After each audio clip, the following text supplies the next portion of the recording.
குர்பானி கொடுக்கக்கூடிய அளவுக்கு சக்தி இருக்கும் பொழுது இப்ப குர்பானி கொடுக்கணுன்ற ஒரு நிலை இருக்கு. துல்ஹஜ் மாதத்துடைய 10வது நாள் நம்ம குர்பானி கொடுக்கணும். இப்போ அன்னைக்கு எனக்கு சக்தி இருக்குது, ஆனால் அதை எடுத்து செய்யறதுக்கு ஆள் இல்லை. எடுத்து செய்யறதுக்கு நம்மள்ட்ட ஆள் இல்லாம இருக்காங்க. அதனால நம்ம என்ன செய்யறோம், அந்த காசை பள்ளிவாசலுக்கு கொடுத்துட்டோம்னா அதனுடைய நன்மை நமக்கு கிடைச்சிருமா, குர்பானி கொடுத்த நன்மை கிடைச்சிருமான்னு கேட்கறாங்க. அப்படி கிடைக்காது. இஸ்லாம் நமக்கு சொல்லுகிற எல்லா வணக்கத்தையும் அப்பப்போ அந்தந்த இடத்துல செய்தாதான் நமக்கு அதுக்கு நமக்கு நன்மை கிடைக்கும். ஓகேங்களா?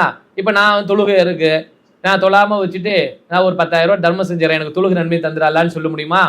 அல்லாஹ் நமக்கு தொழுகை கொடுக்கறதே நம்முடைய ஈமானை அதிகரிக்கத்தான், நம்முடைய இறையச்சத்தை அதிகப்படுத்துறதுக்கு தான், நம் உள்ளத்தை தூய்மைப்படுத்த தான், நம்முடைய பாவத்தை மன்னிக்க தான்.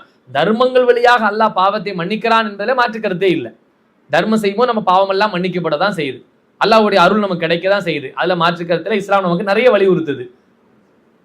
ஆனால் குர்பானி என்ற ஒரு வணக்கம் என்பது நமக்கு அல்லாஹ் அதை சொல்லுவதே நமக்கு இறையச்சம் ஏற்படணும், அதை செய்வதனால் இறையச்சம் ஏற்படும்.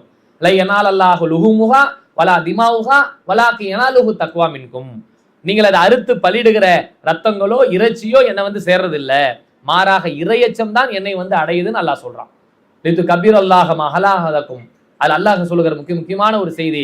நீங்கள் அல்லாஹ் உங்களுக்கு நேர்வழி காட்டியதற்காக நீங்கள் அல்லாஹ்வை நன்றி செலுத்த வேண்டும் என்பதற்காக அல்லாஹ் இதை தரேன்னு சொல்றான். அப்ப நம்ம இதை செய்வதெல்லாம் இறையச்சத்தை உண்டாக்குறதுக்காக அல்லாஹ் நமக்கு தந்திருக்கிறான். அதை செய்வதனால தான் இறையச்சம் ஏற்படும். அதை வாங்கி அதை அறுத்து பலியிடுவது. உங்களுக்கு அறுத்து பலியிடுறதுக்கு வாய்ப்பு இல்லையா, யாராவது தெரிஞ்சவங்க இருந்தாங்கன்னா அவங்கள வச்சு செய்யுங்க. நமக்கு நேரடியா வாங்கி வீட்டுல வச்சு அறுத்து பங்கிட்டு கொடுக்கறதுக்கு வீட்டுல யாருமே இல்லையா, வெளியே யாராவது ஆள் இருக்காங்க, அவங்கள்ட்ட கொடுத்து அவங்கள்ட்ட ஆடை வாங்க சொல்லி அவங்கள அறுத்து அதனுடைய காரியத்தை செய்ய வச்சுட்டாலும் அல்லாஹ் அந்த நன்மை உங்களுக்கு தந்துருவோம். உங்களால டைரக்டா அறுக்க முடிஞ்சா நீங்க அறுங்க. என்னால் அறுக்கவே முடியல, நான் என்ன செய்யறேன், இன்னொரு ஆள் அறுக்கிறேன்றாங்க, அவங்க அறுத்துட்டாங்கன்னா என்னோட நியத்து சரியாயிடும்ல. நான் தான் அறுக்கணும் என்று அதை செய்வது சிறப்பு தான். நானா என் மக்கா குர்பானை வாங்கி நானே அறுக்கிறது சிறப்புக்குரியது தான். ஒருவேளை அது எனக்கு செய்ய சக்தி இல்லை, என் உறவுக்காரங்க செய்யறாங்க, எங்க தெரிஞ்சவங்க செய்யறாங்க, அல்லது நம்ம வேற ஏதாவது ஊழியருக்கு ஆள் வச்சு நான் செய்யறேன்னா அப்படி நீங்க செஞ்சு நிறைவேற்றிக்கலாம்.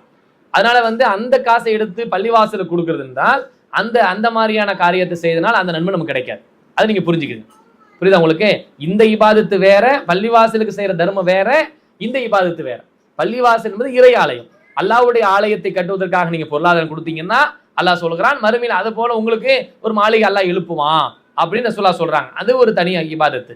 இந்த வணக்கத்தை பொறுத்த அளவுக்கு நாம் அந்த நாளுக்கு தொழுதுட்டு குர்பானை நிறைவேற்றணும். அந்த தொழுகைக்கு முடிஞ்சு அது நைட்டு மகரிபுக்குள்ள அந்த வேலையை முடிச்சிடும். அன்னைக்குள்ள அந்த குர்பானி கொடுத்தாதான் என்ன ஆகுதும், அந்த இபாதத்து நான் ஒரு மாசம் கழிச்சோ 10 நாள் கழிச்சோ நான் பள்ளிவாசல் காசு கொடுத்தனால அந்த இபாதத்து ஆகுமானா ஆகாது. அதுக்கு முன்னாடியே கொடுத்தாலும் சரி, அன்னைக்கே கொடுத்தாலும் சரி, அந்த இபாதத்து வேற, இந்த இபாதத்து வேற. அப்படி புரிஞ்சுக்கணும்.